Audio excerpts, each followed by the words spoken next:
How's it going, everyone? I just wanted to talk to you today about ankylosing spondylitis, a condition I've had for most of my life. It's a very bad rheumatoid arthritis handed down genetically. It causes fusing of the vertebrae in the back, and it can go into other joints, hip joints, knees, elbows, everywhere in the body. But it prominently affects the spinal cord. What happens is the cartilage in your back starts solidifying. The body's telling it to repair that cartilage, and it starts to lock up on you. You lose mobility, and you get put into a great deal of pain. Well, the fusing's incurring over time. It causes a lot of inflammation, back spasms, severe pain. Typically, people with this condition are not very healthy, happy individuals. To be in chronic pain like that, it affects the mind. It's like someone constantly poking at you, and you just get aggravated, and you tend to lose your temper quite easily when you're in that state of pain. It's been a long time since I've been in that kind of shape.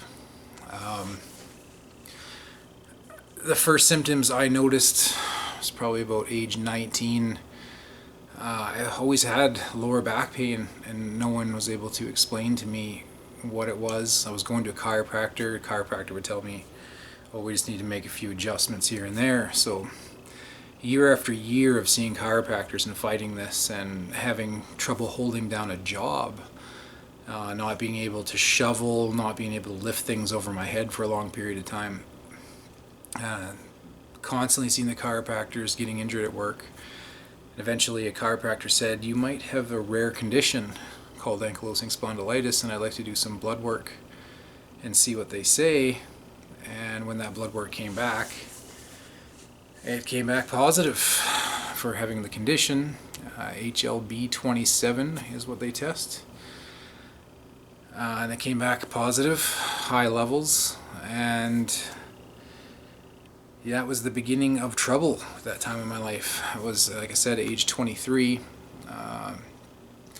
Was told I would never be able to hold down a physical labor job again. I wouldn't be able to hold a job in general because I couldn't sit down, couldn't stand, couldn't walk. I was in bad shape and on a ton of painkillers. So I ended up on disability. I had lost everything I had, went bankrupt. At 23, bankrupt, and life's over. You know, that was frustrating. And I went through that whole phase of oh poor me, and rather than trying to change the situation and make it better, I just lived in my misery for many years. So again, wasn't able to hold down a job, and I was on disability. I did jobs part-time here and there. I could get janitorial jobs. I played bass at the time in a few different bands, and we made a little bit of money doing that on the side, but just enough to get by. Starving artist lifestyle. At age 29, I was told I was approved for the Remicade program to receive Remicade. And I was really excited because this was finally a medication that was going to change this around. Because up until that date, I thought this was it. This is life forever. And no change. Like, I was going to be like this till the day I die, miserable and in pain, and there's no future for me. And when they announced that, I was extremely happy. And so they told me I would begin treatment very shortly. First got my infusion. What they do is it's 100 milligram vials in a powder solution. It's mixed with saline and then mixed into a bag of saline, and it's given to you through IV, slow drip intravenous. And yeah, it takes a long time. The first treatments were about 3 hours long. You sit there in a chair and watch TV, play on your computer, whatever play on your laptop. Do what you're gonna do. kill the time. So after that, I felt extremely tired and worn down, and they told me that would be normal. I went home, went to sleep, and slept for a long time. I had a deeper, longer sleep than I had had in probably about 10 years by that point, because the pain really kicked in at about age 19, and I'm 29 at this point. So I woke up the next day feeling a little better. Like, it wasn't, the inflammation and pain levels weren't quite the same anymore. I could move a little bit more. The back wasn't spazzing like it was, and I felt pretty good, and I started walking. And I went for a really long walk, really brisk, fast walk, and I had no problems walking, and I was very happy about that. The day after that, I woke up and I felt nothing at all. And I immediately said, hey, I didn't like the way my body was. I was skinny and almost blue, and I almost had like a blue tinge to my skin. Like, I was so pale and unhealthy. So I made a decision right there to change my health and change my lifestyle, and immediately signed up at the gym, started lifting weights, and I responded really well. I was just weight training with a medium weight, nothing overly heavy and demanding on my body. And then I would swim in the pool for cardio to keep the muscles loose and loosen up the back. And slowly my posture started to get better, and I started to feel 100 times better. And I gained enough confidence with my health to jump into mixed martial arts. And I did that for about a good 3 years.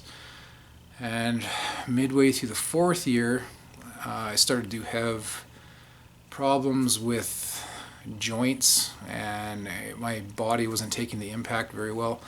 Anyone who does MMA knows you get beat down in training so bad. It's worse than a fight usually, is the training. You get your ass kicked on a daily basis. So a lot of this impact started to not go with me very well. I was getting broken bones here and there, and they weren't healing right.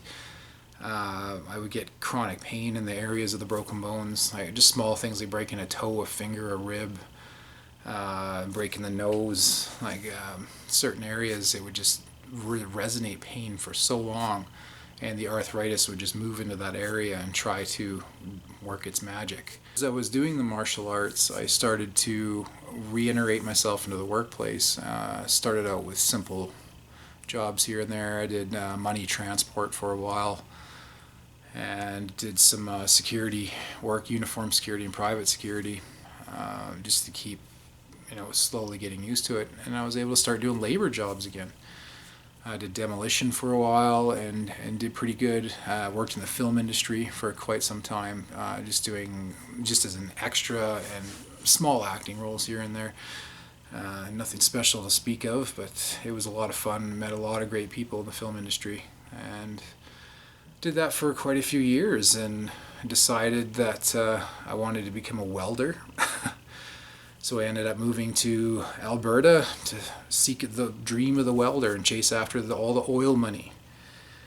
And that worked for about 4 years. Now the economy is tanked. The cost of oil has dropped, and layoffs are at an all-time high in the province.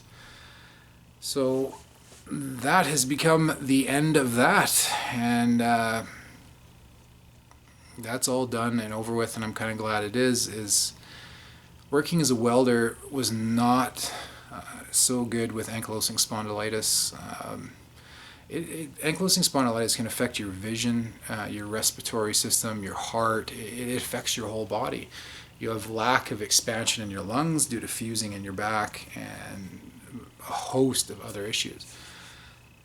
It just goes on and on and on how bad welding is for that condition, but I did it and kept fighting through it. I would lose a job due to injuries. The back would just get too bad, and I would have to back out of the job or call in sick, and I just kept going and going, just because the environment had such a negative impact on the condition.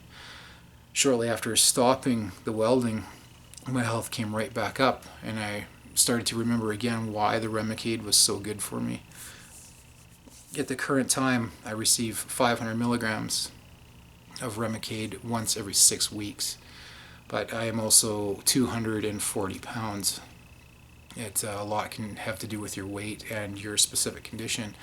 It can work for rheumatoid arthritis, certain other types of arthritis, I believe, Crohn's, and ulcerative colitis and ankylosing spondylitis. And there was a few others there I'm not quite sure of. Each year it seems it works for more and more and more. And it seems to be anything related to an autoimmune disorder, as this has an effect on the immune system. What the Remicade does is stops your overactive immune system.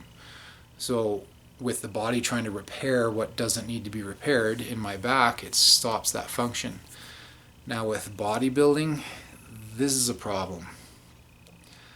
You tear your muscles apart in the gym, and your body starts to repair itself. Your immune system plays a huge part in that repair. An active immune system, you keep growing and growing and growing like a healthy person. The Remicade slowing that down also slows down your gains. My weight fluctuates up and down all year and it never stays consistent.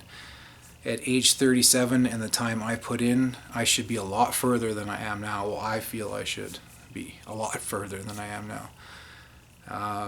The Remicade really slows things down, and the condition does flare up based on stress, work environment. So I've had to work around these things with the weightlifting, and a lot of people ask me, why do you keep doing this? And I love bodybuilding. I love training. I wanted to compete sometime next year, but I had issues this year with the arthritis, and it set me back quite a ways. Financial troubles with the changing economy as well.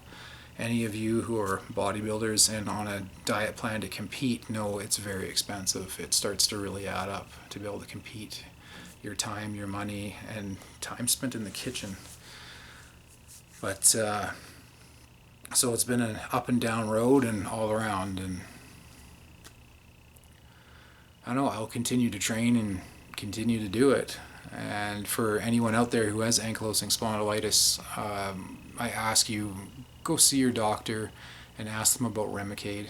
I'm not trying to sell the product, I'm not promoting Remicade, but it has worked really well for me. Without it, I don't know where I'd be now. It changed so much in my life. And I'm very thankful for that, and I wouldn't change a thing about what's happened.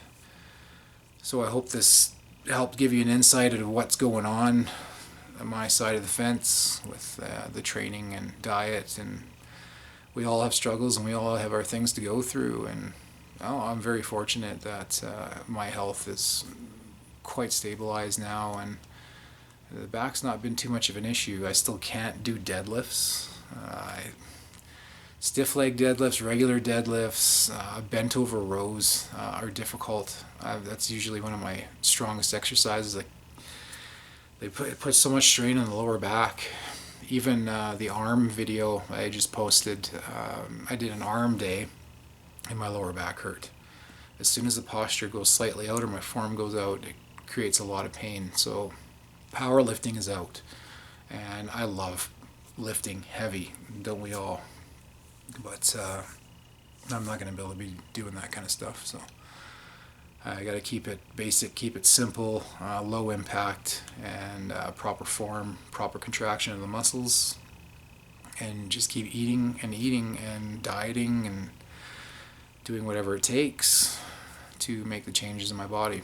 Because right now I'm unhappy with how I look, and I want that to change.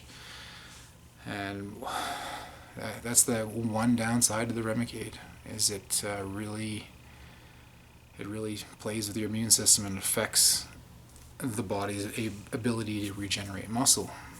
So I hope this has been helpful to anyone with ankylosing spondylitis, or anyone out there to be motivated, and wish you all the best of luck out there. I know times are a little difficult in the world right now, but just trust in your heart things will go right, and they probably will. Take care.